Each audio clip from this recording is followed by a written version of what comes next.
Le passage clé de la vie de Saül est Acte 9, 1-22, qui raconte sa rencontre avec Jésus-Christ sur la route de Jérusalem à Damas.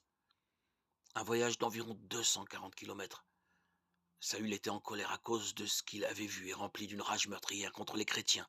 Avant de se mettre en route, il avait demandé au souverain sacrificateur des lettres à destination des synagogues de Damas, leur demandant l'autorisation de ramener tous les chrétiens et les partisans de cet enseignement nouveau à Jérusalem afin de les y emprisonner.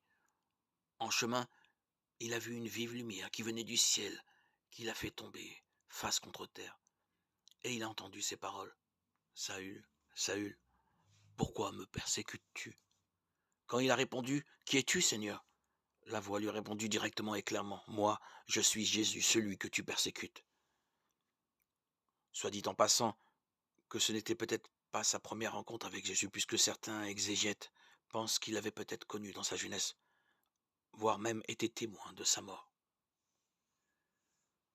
La vie de Saül a été bouleversée par cette rencontre. La lumière du Seigneur l'a aveuglé si bien qu'il dépendait de ses compagnons pour la suite du voyage.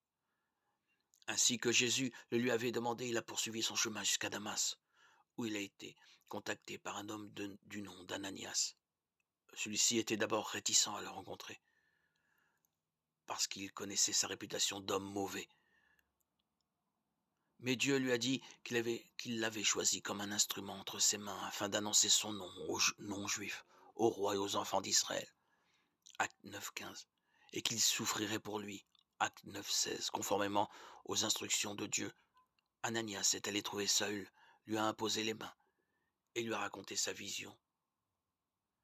Quand il a prié pour lui, Saül a recouvert la vue, reçu le Saint-Esprit, Acte 9.17, puis été baptisé, Acte 9.18.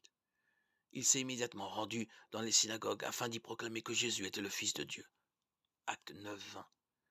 Du fait de sa réputation, le peuple était surpris, parce que tous savaient qu'il était venu afin d'emprisonner les chrétiens, Acte 9.21.